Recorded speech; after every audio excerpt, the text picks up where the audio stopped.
Hello, everyone, and welcome to, depending on where you are this morning or this afternoon's lunch and learn, or perhaps it's brunch and learn, depending on where you are.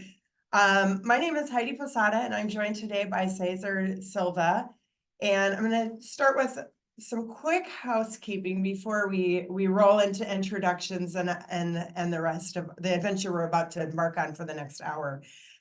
First of all, again, thank you for joining us. We have, I think, YMCAs from nearly 25 different states represented today on the webinar. So we're really excited to walk you through some information about unemployment, and some of the information will be state specific. I'm trying to draw from a lot of different states.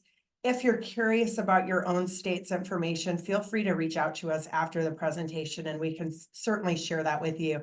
I'm trying to give a range today of really high and really low things like weekly benefits and amount and everything. But if you do want information about your specific state, we're happy to provide that for you. Today we've got quite a few people. We're excited. We were founded in 1982 and we've been working with the YMCAs closely since then. So again, real excited to have you all here. At the conclusion, either sometime today, maybe tomorrow, Tuesday at the latest, but I'm optimistic we can get it to you by tomorrow. We'll be sending emails with a copy of this presentation, as well as the HRCI and Shroom credits for those of you that need it. For those of you that, if you do have any questions, the chat box is turned off for this seminar today, but we do have the Q&A box open. I will do my best to keep track of those. I don't always see them pop up at a timely manner, but I will do my best. But I do want to make sure that you know, if we don't address it today, it will be addressed we can email you a response or follow up with a phone call. So if you do have questions, they will get responded to, maybe just not live today. And I think that's all for my housekeeping. Now I'll start with a quick introduction of myself. Again, my name is Heidi Posada, and I have been with 501c Services for, I think today actually might be my 14-year anniversary, real close to 14, if not today. And prior to coming here, I actually started my professional career with the YMCA. I was a youth sports director and then associate executive director. In my time there, I only dealt with one unemployment claim, but I can tell you it was pretty stressful. I had to go live to the hearing and all the preparation work. So I can appreciate what you all do on a pretty regular basis, managing those unemployment claims. And now I'd like to introduce Cesar. You want to say just a little bit about yourself and your experience with the Y? Absolutely, Heidi. Again, good morning, good afternoon, everyone. Once more, I currently serve as the CEO for the YUSA, but my journey with the YMCA movement has been going on for 24 years on a professional capacity. I started on a small independent Y in Dayton, Tennessee. From there, I was able to work mostly in operations with the St. Louis Y at the time, formerly known as the St. Louis Y, now named the Gateway Region YMCA in Missouri. I was recruited to go to Houston, Texas, primarily as the CFO. Still had some opportunities to be in operations, and then finally serving Charlotte with the same kind of role and capacity I now fulfill for the national office. So it's great to see some of the names that I know here on the list, and hopefully we can make this very informal, very productive, because the goal is for you to be, I think Heidi used a word that is now probably very, very true when it comes to unemployment matters, stressful, right? And to count on professionals, I think it's paramount to the success and the outcome. So that's one of the reasons that 501c3 exists, and hopefully we're gonna learn a lot more today together. So great to be here. Thanks for the invite, Heidi. Yes, thank you. And Cesar's one of our newest trustees, which we'll talk about a little bit later in the presentation, but we're super excited to have you here today, as well as part of our board of trustees. So just a real quick overview, and I do anticipate this presentation will be about an hour. We are recording it, so you can get a copy of the recording when we send those credits to you. So a real quick overview of what we'll be talking about. One is kind of just the big picture of unemployment, some state specific information, but mostly how the state unemployment, the tax system works. Then we'll talk about what makes your option as a YMCA, as a 501c3. You have some unique options, one of them being the reimbursing option. And we'll dig a little bit deeper into how that works. I know a lot of you are already using that. Perhaps it is an option that you inherited from a predecessor. So you just learn a little bit more about maybe why you've already elected to do that. And then we'll talk about some brief examples, show why reimbursing is sometimes a benefit. And then we'll dig into the services that 501c services provides. So first of all, a little bit, I always like to start with a little history just to kind of put unemployment in perspective. 1930s is when unemployment started, and you can imagine that was the New Deal, where our country was in a depression. Employees were not, there was a lot of distress and a lot of people completely broke. So unemployment, spawned out of that. And one thing they did, though, is they had nonprofits exempt from unemployment. So from 1930s up until 1972, if you were budgeting at a nonprofit, you didn't have to pay that extra tax. You were exempt from that. The downside is, if you were laid off from that nonprofit, you did not benefit from the safety net provided to other people in the for-profit world. So 1972, there was a pretty massive Social Security Act that had a lot of things were involved with it, but one part of it was adding nonprofits to unemployment. So great thing, if you're that CFO, you're sitting there budgeting, you're now having to add that new expense. But if you're an employee, it is a benefit that you now receive. But the government, and we're going to dig deeper into this, but in 1972, the government did make a unique option, which is part of the reason we're here today. And that option is to reimburse. So, and again, we're going to talk more in depth about that option. But ever since 1972, this has been an option. So over 50 years. And a lot of people say, well, I think it might, you're based in California, it's an option there, but it's not for me. But no, this specific option is, and everything in unemployment is overseen at the federal level. And although it's overseen at the federal level, it does, every state has an option or manages it how they choose to. So rates can be adjusted annually by each state, and rates are not only adjusted by your own experience, but also by the state's experience. So some of you might be familiar with the tax table. Again, I'm here in California, so I'm going to use ours for example. All of the tax rate notices here in California say F. And that just means that we are in the worst tax table, which is the highest tax rate possible. And many states, especially coming out of the pandemic, have had to increase rates for employers to manage those the state pools that are a little low. And that is because the program is run like a risk pool. It is money that every employer in the state's putting into this pool. Doesn't matter how much you take out of it. And actually, on average, for a nonprofit, for every dollar they take out of it, they're putting $1.28 in. And we actually notice that is a little bit higher for a lot of YMCAs. But think about that. For every $1.28 you're putting in, you're only getting $1 back. That's not a very good, not a very good way to spend donor dollars. And so the way the tax is calculated is it's the tax liabilities paid by the employer. So it's similar to car insurance. They're going to look at how much you're paying out versus how much you've paid into the pool. And that's how they typically calculate your tax rate. And that is based on taxable wages, which we're going to talk a little bit more about. Taxable wages, the minimum taxable wage is $7,000, and It can increase to as high as the state wants it to be. So California, we're actually, people think of us as a high tax state. We're actually only $7,000 taxable wages, but you go up to Washington, they're the highest taxable wages in the country right now at almost $70,000.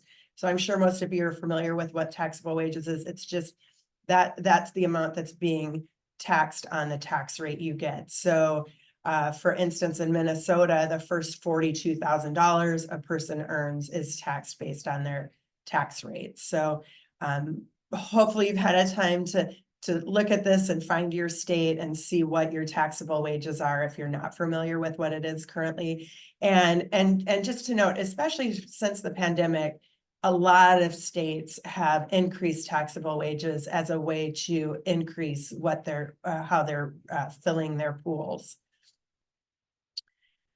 And also, I just thought you might be interested to see average tax rates. There's a pretty big difference. So, some states, I know I was looking at something, Wisconsin, your tax rate, if you have great experience, your tax rate could potentially be 0%.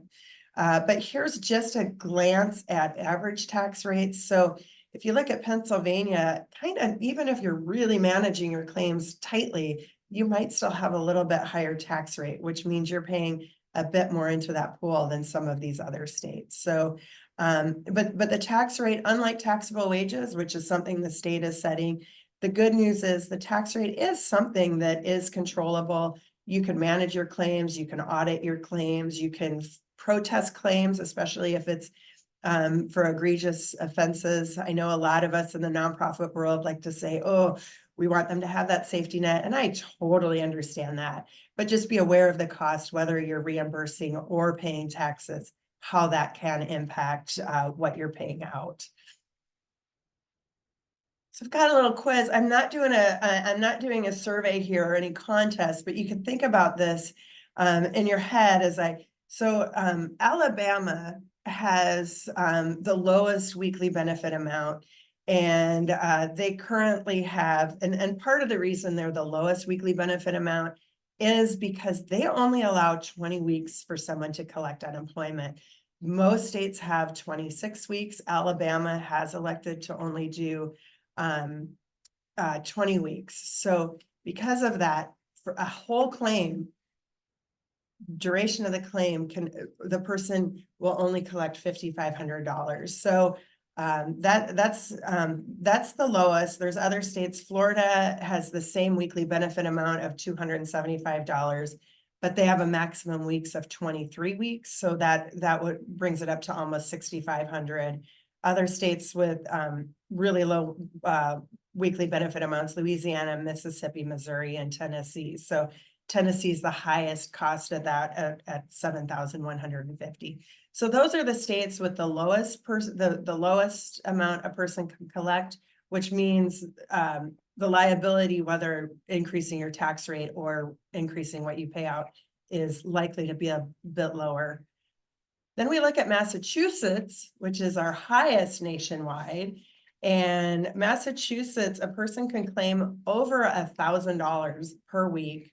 And so for the duration, and they can collect up to 30 weeks. So for their claim, they can receive almost $31,000. So you can see state by state, there's a pretty big variance of what you could potentially pay out if you're reimbursing, or how your experience rating could be impacted. But I just think it's interesting to see, the variances that we have nationwide when it comes to managing or paying out benefits. Other states that are really high: New Jersey, someone can claim up to 22,000. Oregon, Rhode Island, and Washington rounds out the top states at almost $27,000 in Washington. So I'm going to just give kind of a brief. I've got 3 states to just sample what you should be paying attention to when you're looking at your unemployment. And again, if you'd like to reach out and connect with me one-on-one and talk about your own circumstances, I'm happy to do that. But Pennsylvania, the maximum weekly benefit amount is up to $613. The wage base there is $10,000 with a minimum tax rate at 1.42% and a maximum tax rate at 10.37%. So again, Pennsylvania, it's really important to, you know, if you are reimbursing, to really look at that weekly benefit amount. And, you know, if you can reduce paying that, that's a good savings for you. And if you were paying into the tax system, to really manage those claims, because the variance of what you're paying for a claim or for per person, per employee, depending on your tax rate, is anywhere between 142 and 1,037 for those depending on your tax rate. So that's just an illustration of how important it is to manage those claims. And again, we'll look at New York. You can read the numbers, the weekly benefit and all those numbers. But again, New York has a pretty big variance of what you're paying per employee, anywhere from $262 to $1,238. So again, and New York, I think for the last 10 years, they've slowly been also increasing their wage base. So there has been some increases in New York taxes. But again, a pretty big variance depending on how you're managing your claims and that tax rate. And the last one I wanted to take a look at is Wisconsin. Wisconsin's one of the few states that you can actually have a 0% tax rate and pay into the state unemployment insurance. I don't think I've ever seen it, but apparently it can happen if you've got a high enough or a low enough claims experience. So Wisconsin, again, a great example of really managing those claims. Maximum weekly amount is only $370, but you could be per employee paying as much as almost $1,500 per employee for your tax. And then a little unknown, this is something that a lot of people don't realize, and that is overpayments. And this is where states are making mistakes. And I'll tell you, this number has come down significantly. We used to have a lot more blue on this map and a lot less green.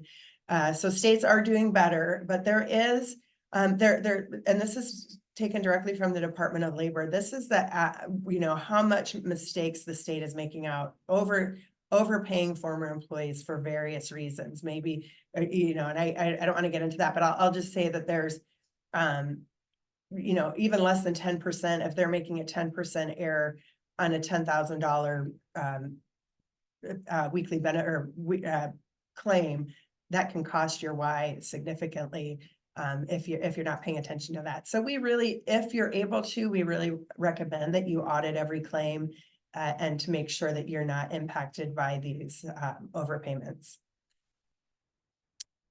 Cesar, I don't know if you have anything to add into all that. I know that was mostly stats, so I'm not sure if you've got. No, but the only, to your point, right? It's unbelievable the latitude that the system allows based on the state. But as you can already see, some of those states, yes, you have to plan ahead, because when it comes to unemployment, and what you have to do is not a matter of if, just a matter of how much you're going to have to spend, and depending on the size of your organization, those numbers can multiply pretty quickly, knowing where your organization is located. So thank you for that. I think it was so informational, but I think it's a great eye opener in general for us. So thank you. Yep, thank you. And now this is where, and I was just at another meeting earlier this week, and we're talking about someone that was at our company years ago, and he used to start his presentations, and this was way back before we could even dream of doing a webinar like this, when we'd bring a chart pad to an office and have the flip chart, and he would put on the front page of the flip chart NF and be like, we'll talk about this when we're done. And the NF was not fair, because a lot of people will look at some of the space period stuff that I'm going to talk about and be like, it's not fair. And unfortunately, that's just how the unemployment system works. So, and you might realize that a little bit as I talk about this, but we here at 501 do try and take as much of the unfairness away to make it work for you. And if we can't take it away, at least explain to you why it's happening, why you're being charged certain things.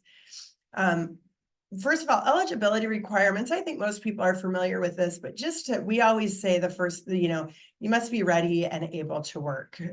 You must be looking for a job. So if someone leaves your Y and, I think a good example for this is a summer staff employee. It's really beneficial to hire students for your summer employment, because if they go back to school full-time, they're not able to work.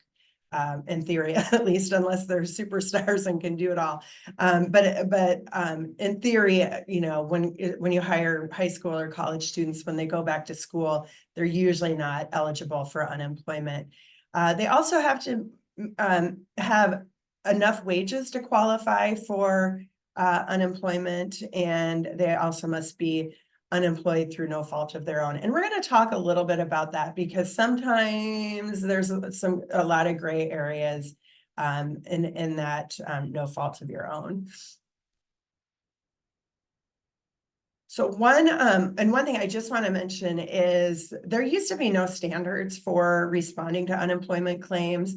I think it was 2008, 2009, during the last recession, there was a lot of claims being filed, nobody responding. So we do have UI integrity legislation that means you do have to respond to your claim, all claims, in a timely and adequate manner. And if you don't do that, maybe you've got 10 claims for an employee, yeah, they qualify. We're not going to protest it. This is legitimate. We're just going to not deal with it. That's one less thing I have to do. I'm not going to respond. If you do that enough, the state can actually take away your opportunity to respond to future complaints. So it really is important to respond to all of your claims in a timely and adequate manner. And here, Cesar, I don't know how much you look at this base period, but this is something that people are like, oh, this is frustrating. So this is how the state every year is going to calculate your weekly benefit amounts. So the weekly benefits amounts that we were talking in the previous slides. First of all, there is a minimum requirement that they have to have earned. The state is going to look at the 4 of the last 5 quarters. So we're here in May. So if someone goes and files for unemployment, they're actually not going to look at Q1. They're going to look at the 4 quarters prior to that. Why is that? That's confusing, right? Well, the reason is because the state doesn't have wage reports from the first quarter yet. So they can't look at the wage reports from there. So they're going to look at the previous 4 quarters. And so they'll look, if the claimant qualifies based on all of their criteria, that's the base period they're going to look at. We a lot of times say this is the ugly, icky, confusing base period. And here's why. People usually, well, I've been here 14 years, so I can't say people usually say there's been with them almost a quarter of a century, right? But a lot of people do job hop, and I'm sure especially at the Y, you have a lot of part-time seasonal employees. And so this is how it can get a little hairy, because we're looking at one employer, and I do have to say some states do vary a little bit here. This is the general how the vast majority of states look at base period. So the last employer, or they're going to look at the gross wages for a person's wages, and then they split that up based on their earnings at each employer. So, and again, this is a broad brush. Some states do vary in different ways. But if this person, their total earnings were $50,000, let's pretend like they went to work at Applebee's, that's company A, and they earned $5,000. The YMCA is where they earned $20,000. And then maybe they were working at Banana Republic and earned $25,000.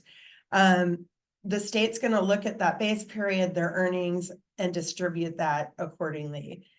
Where the NF, that not fair, comes in is if they left your organization, they left your Y, they were terminated for cause, they didn't qualify for unemployment, and they, and you protested that claim and they were gone, well, then they got a new job, and now they were, Applebee's let them go because nobody's going to Applebee's anymore, and so they had to let that person go. Nothing against Applebee's. They, so now you no longer have the right to protest because you're not the most recent employer. So that's where a lot of people say, I can't believe this. Why am I still paying for unemployment? And again, companies see it's been months since this person worked for me, and we're still getting charged their unemployment. So this is, again, broad brush of how it works, but I hope a good explanation for sometimes why it seems someone hasn't worked for you for a really long time, you're still paying, or you fought a claim, they didn't qualify for unemployment, and now 6 months later, here they are showing up on your unemployment. That's how that's calculated. Cesar, did you have anything you want to add, or? No, I was going to mention to you, Lori, if you want to add some context, there is a question. If you open the Q&A over here, I don't know if you want to, more time, but I think it ties to some of for example, you're talking about how complex and even the timing of some of the claims can influence. There's a question there for our friends from, Pennsylvania that put on the chat over here, Lori from Pennsylvania, that's talking about, maybe seeking some perspective over here.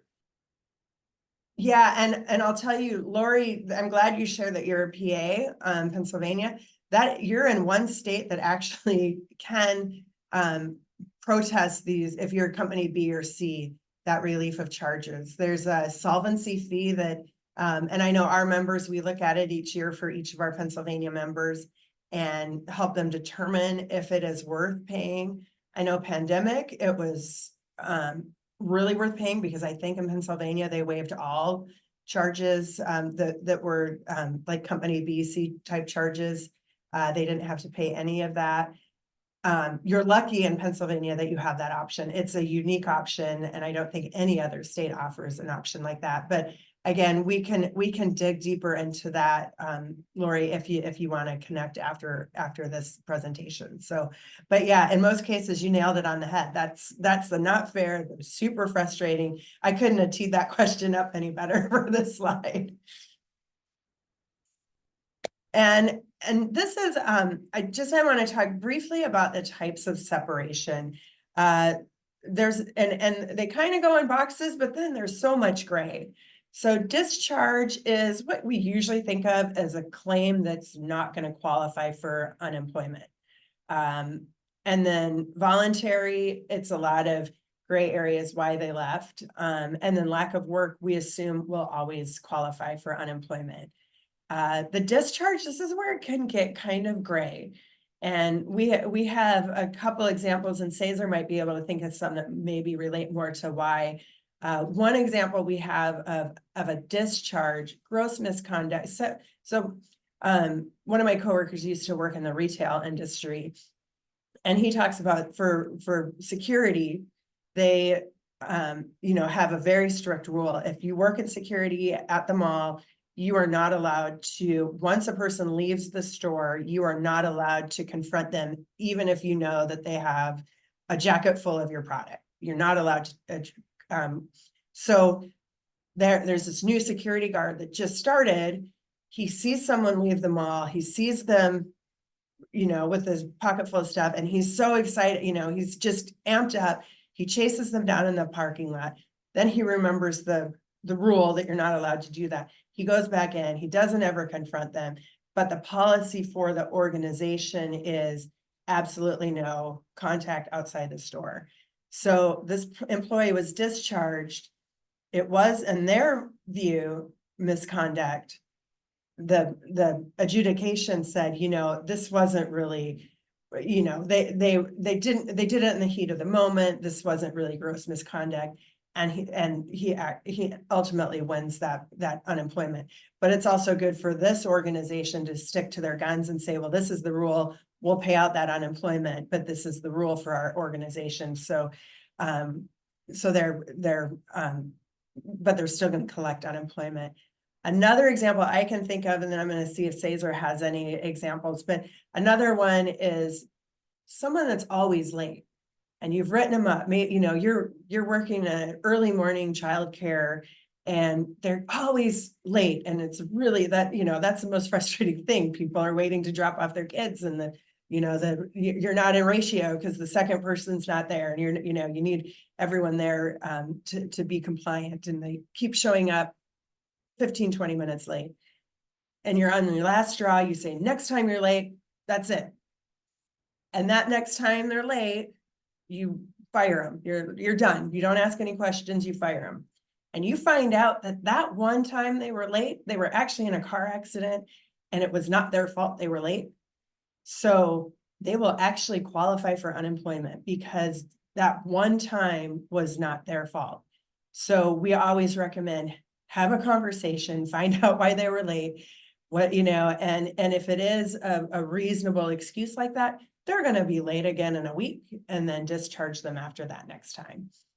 So Cesar, do you have any? Yeah, great example, Heidi. And I believe, for example, if to stick with that example, right, there were 3 warnings or 3 strikes out, and one of the strikes could probably, with a proper conversation, seeking understanding, maybe could be avoided.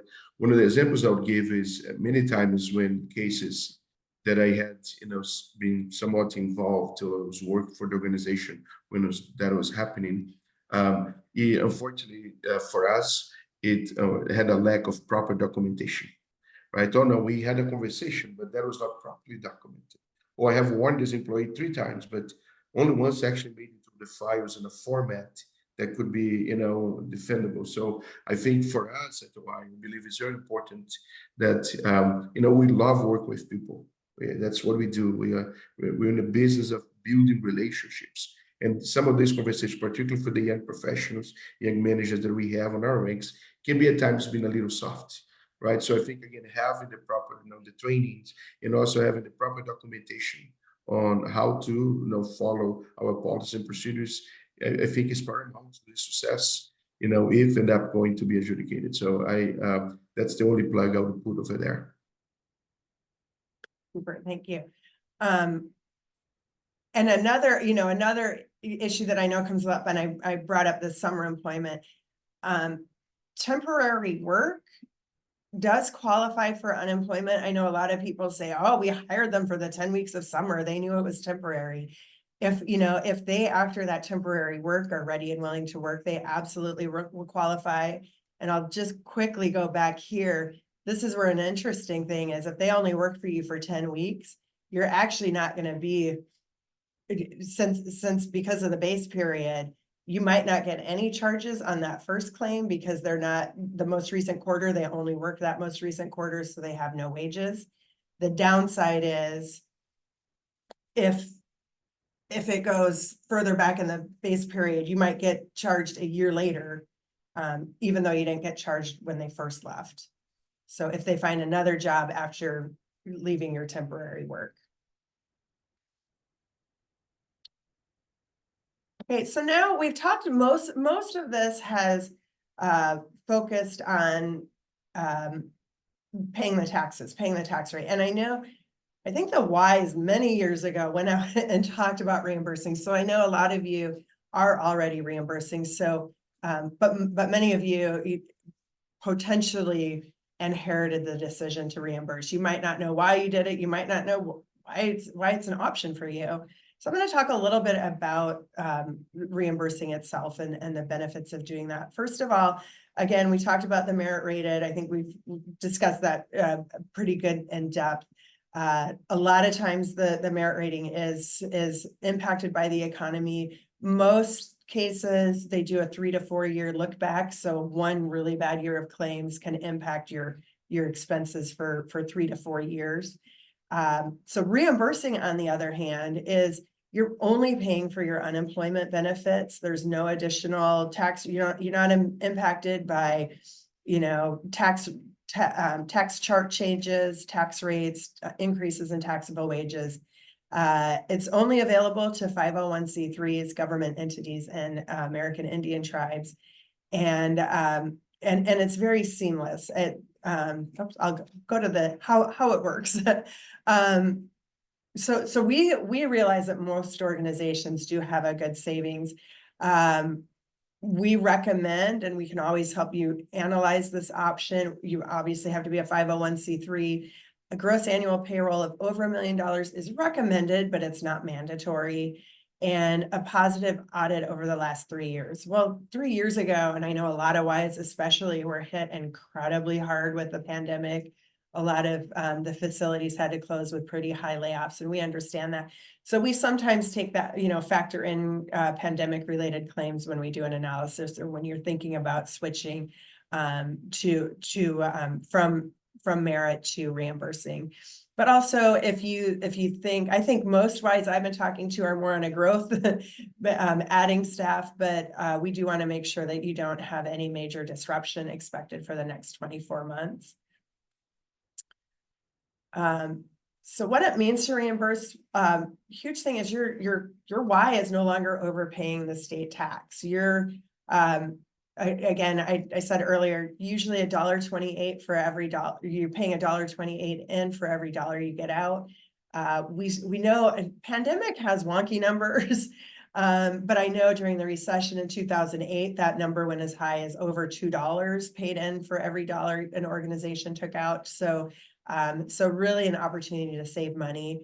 The state will bill your organization just for those claims, and most importantly, it's a seamless for separated employees. So and that's where a lot of people fear that they're now going to be managing the unemployment. Am I going to have to figure out weekly benefit amount? No, employee has no idea how you're being invoiced for the claim, if your tax is going up or if you're being charged dollar for dollar. So that's all a kind of behind the scenes thing. The employee still files with the unemployment office. The unemployment office still determines weekly benefit amount.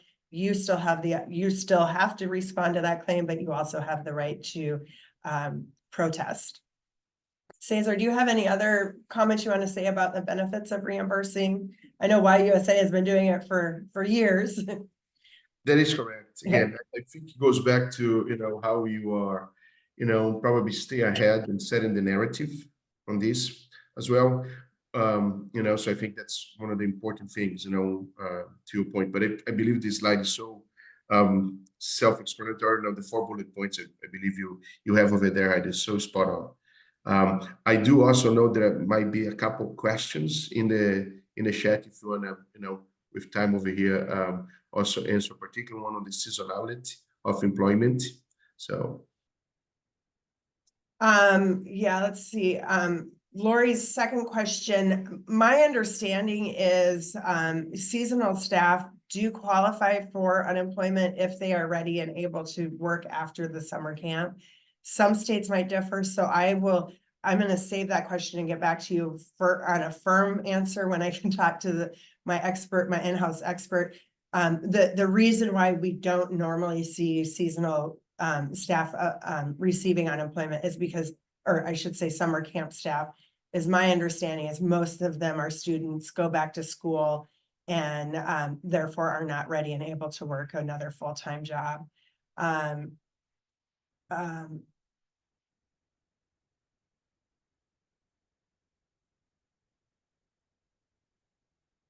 Yeah, and the tardiness issue also.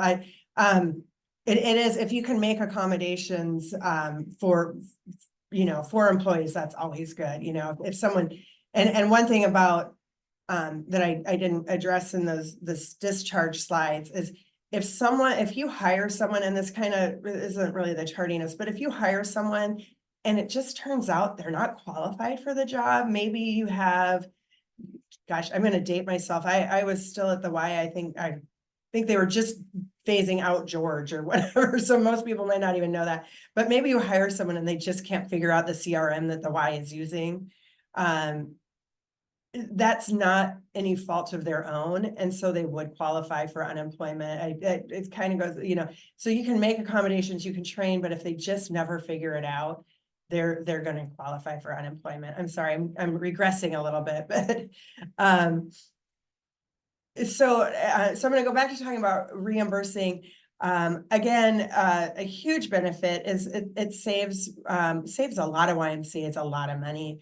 It's usually about 20 to 40% less expensive. Not always. Some organizations find that the paying taxes is a better option for them, but for the vast majority, it does save money. Again, especially with the pandemic, we're seeing multiple states increase their taxable wages. And so it helps you avoid states trying to replenish their funds, and you're only responsible for your claims. And again, my favorite term, better use of donor dollars, or better fit for students of public funds is another way. I'm sure you do a lot of fundraising. I know for us, we're getting those volunteers to do the phone banks, I think every February or March, and doing lots of different ways to raise money for the Y. If you can, make sure that you're using that, any kind of way you can reduce an expense is great. And those donor dollars are then going to camp scholarships and childcare scholarships and not going into an unnecessary tax.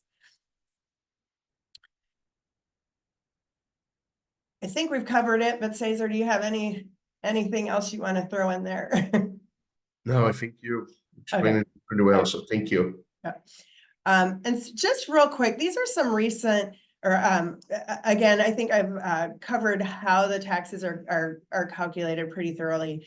Taxable wages. So this is another example. New Jersey has a taxable wages of 42,000 with a tax range 1.2 to 7%. So per employee, you're paying anywhere between 500 and almost 3,000 per employee. So it is really important to manage those claims when you can. And here's just, these are, we're always, working with nonprofits, a lot of YMCAs, always looking for, providing analysis to see if we can save you money. So this nonprofit specifically was, and you can read the numbers, but their annual unemployment taxes were just over 45,000. Their average claims are only $200. So this one's kind of a no-brainer. Like, let's get out of that state tax. They're obviously doing everything they can do to manage their claims, $200, and they're still paying 45,000. So this is a perfect example of why reimbursing can be really beneficial.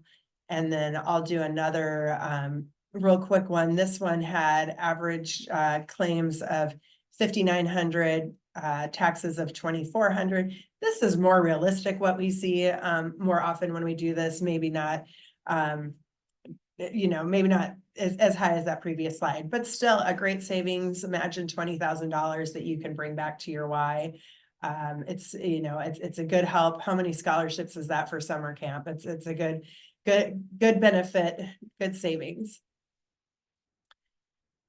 And I'll just touch, this is, we can do an analysis for you. I know a lot of you are reimbursing already, but if you are paying taxes, I've got the Pennsylvania tax rate here, but I can send you your state specific tax rate form, and we can help you do an analysis on your own, or we're happy to do it for you to see if there is a potential savings for you. And I've got a few minutes left to talk about the great benefits of 501c services and kind of where we came from. So you might remember the beginning of the presentation, I talked about this reimbursing becoming law in 1972. It wasn't much longer after that John Huckstead, our founder, who was at the time executive director at United Cerebral Palsy here in San Jose, started looking at options for his organization to save money. And John had two hats. He was executive director in a nonprofit, but in his prior life, he was an insurance guy. So he was looking at reimbursing, but he also looked at it through the viewpoint of insurance and safety. So he created the first of its kind grantor trust. So 501c Agencies Trust is a nonprofit grantor trust. And we launched with a little over 20 nonprofits here in San Jose, California. We've grown extensively since then. We now help over 3,000 nonprofits in various ways. And I do like to say we went from a small family-owned business to now we're 100% employee-owned, and as of 2016. Managing unemployment for nonprofits is what we do. So we've got a lot of experts here. And I don't know if it's just our passion or partly that we all own a part of the company, but I think the experience when working with us, whether you're talking to our CEO or talking to our receptionist, everyone is very responsive and doing their best to help the nonprofits that we work with.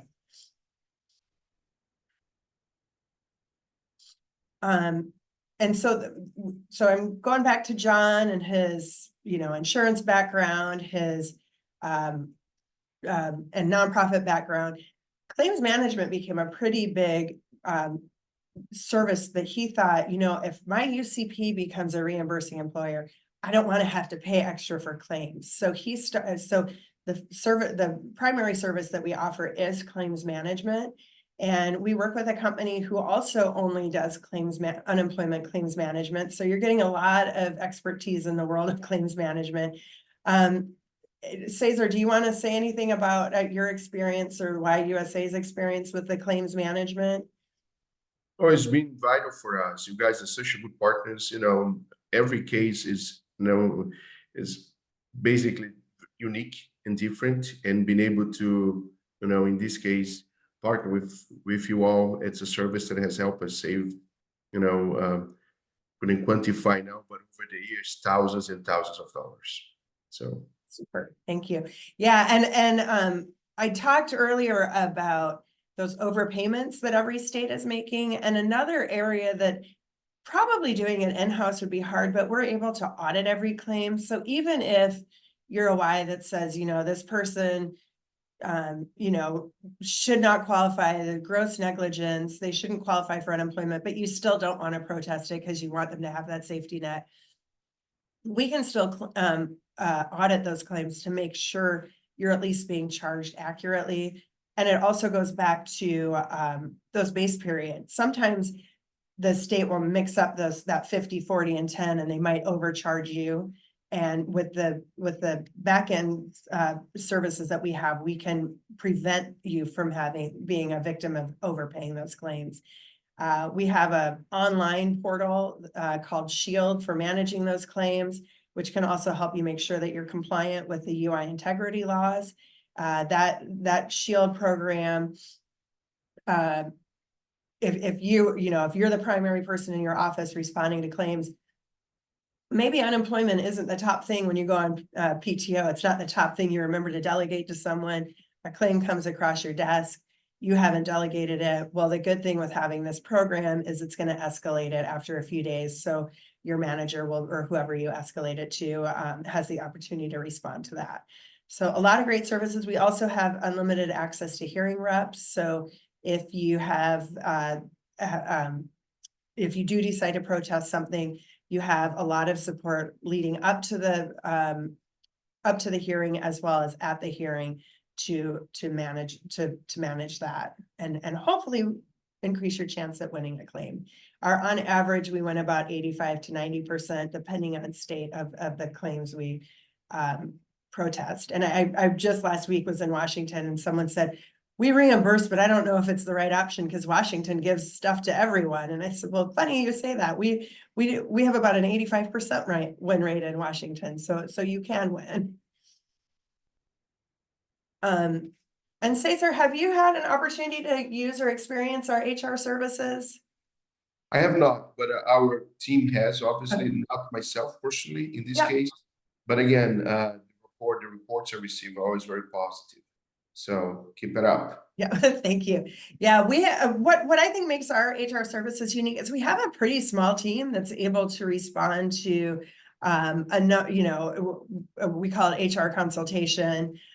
You can call us, email us, and they can really, with FMLA type questions tend to be a really high volume of calls.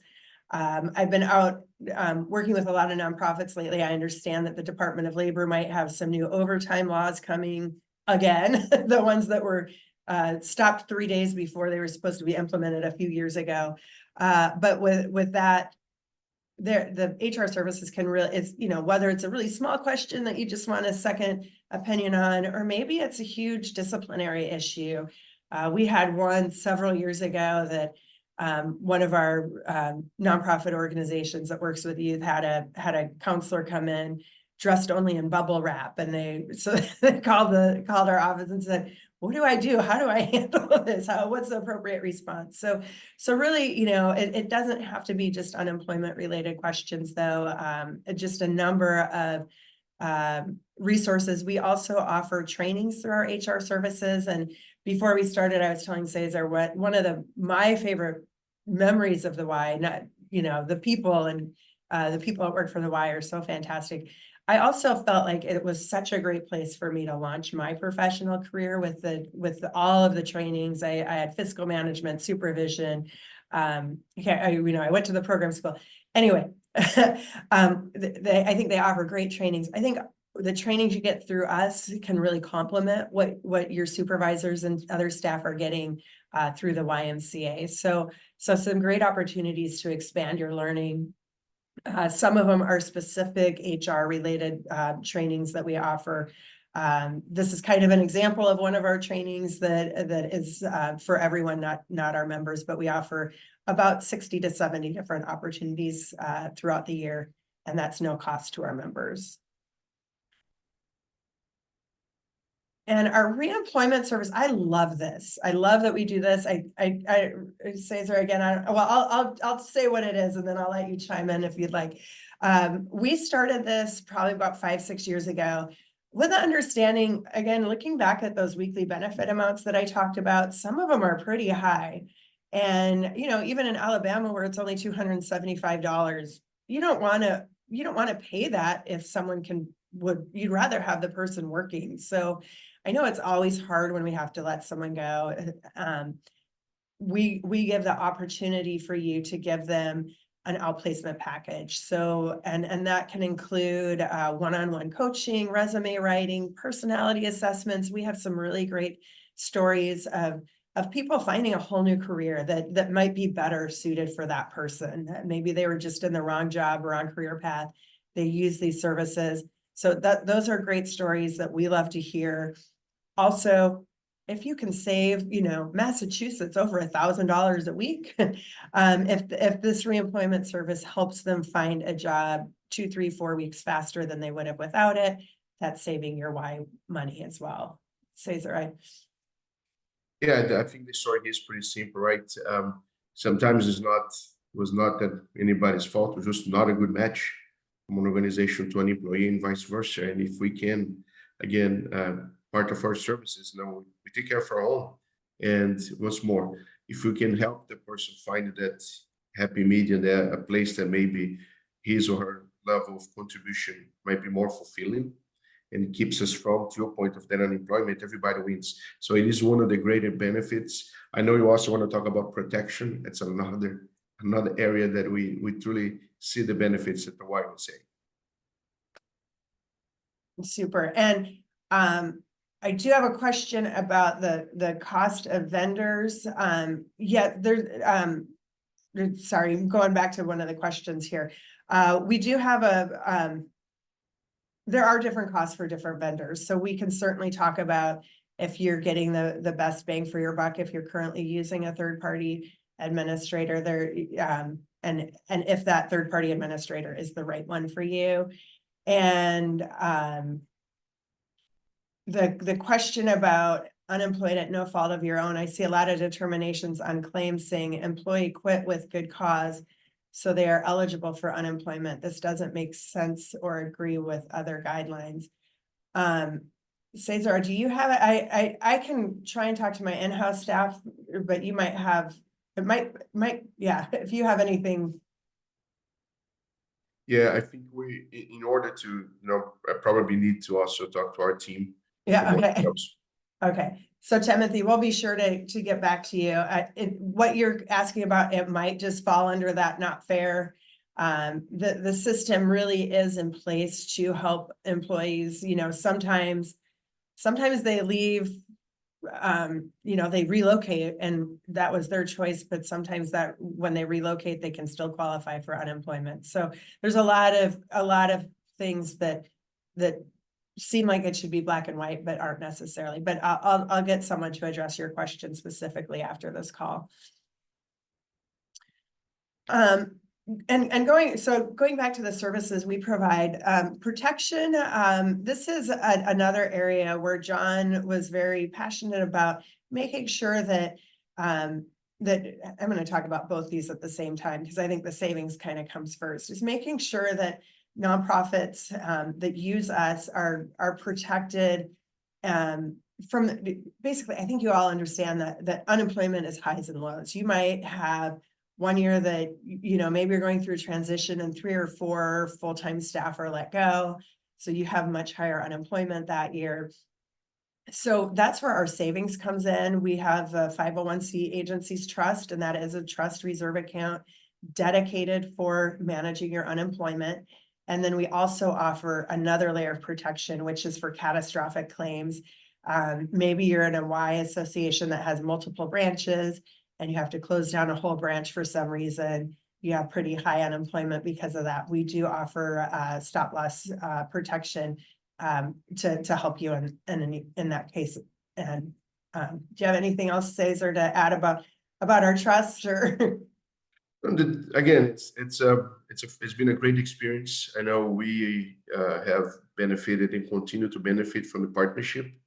And I know we're looking for ways to magnify and expose, because we believe the services you all provide can be, again, very helpful for the local wise.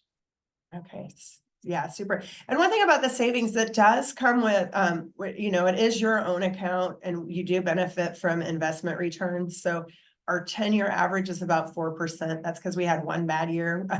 But prior to that, it was about 6.5%. So you do get good returns on that savings. We don't keep it ourselves. We distribute that back to our members. And just another layer of protection that I'm really proud of what my company did during the pandemic is we worked very closely with the YUSA and with lobbyists to help all reimbursing employers with the CARES Act, which started at 50% and then 75% reimbursement of the claims. So really working to help reimbursing employers throughout the country. And we're winding down. I think I nailed the time pretty well, Cesar. So I just want to this is a very small snapshot. We work right now with, I think, about 130 Ys nationwide. YUSA has been one of our members for almost since we started as a company. And this is, again, just a very small snapshot of all the great Ys that we have the opportunity to work with. And I am also really proud. Me having a Y background, I love getting a chance to work with any Y staff I can at any time. And here is who we've had represented on our board of trustees. Cesar's our newest addition. I don't know if you want to say anything about our board and how we work with our, how it impacts the membership. Absolutely. And again, I'm going to also have to apologize. I have a meeting at the hour here, so I only have a couple more minutes with the group. This historically is some of the folks that have represented the Y movement on the board of the trustees, but the board is also composed of many other professionals, mostly actually on the for-profit industry as well. And it's, again, a great group of individuals that was more, much like your local Y, right? You have the staff that is, in this case, you can see, based on Heidi's presentation, that are very talented and very dedicated to support. But it is great to have a board of trustees that can also tie, and help on the oversight of the organization. So currently I have the privilege of representing the Ys, and has been a great experience. It's a great group of professionals and really, really easy staff to support. So super. Thank you. And I think we're gonna be able to get you to your meeting just. So if you are interested in evaluating your options, we can certainly do a proposal for what our services would be if you're already reimbursing. Just need your 941s from the past 4 quarters. If you're paying unemployment, a copy of your most recent tax rate notice, I've got California sample here, would be helpful. I have a colleague named Janessa, and so look for an email from her. She's going to be following up with your HRCI shroom credits. And at that point, you can, let her know if you want to follow up meeting with us, or if you want us to do any sort of proposal for you. We'd be happy to do that for you. And I think, I can stay on a little bit if anybody has questions, or you can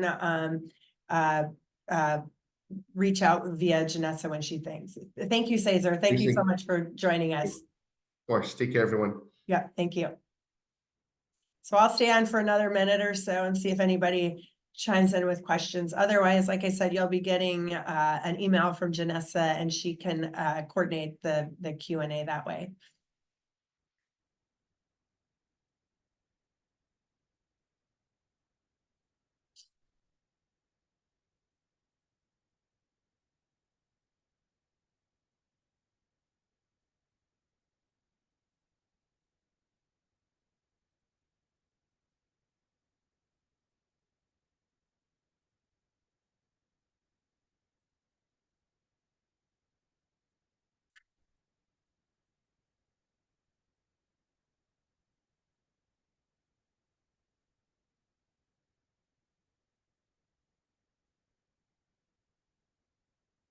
Okay, it doesn't look like we've got any other questions coming in, so I'm going to go ahead and stop this recording. But again, thank you all. I hope you enjoyed your brunch or lunch, and I look forward to hopefully hearing from a lot of you down the road. Thank you.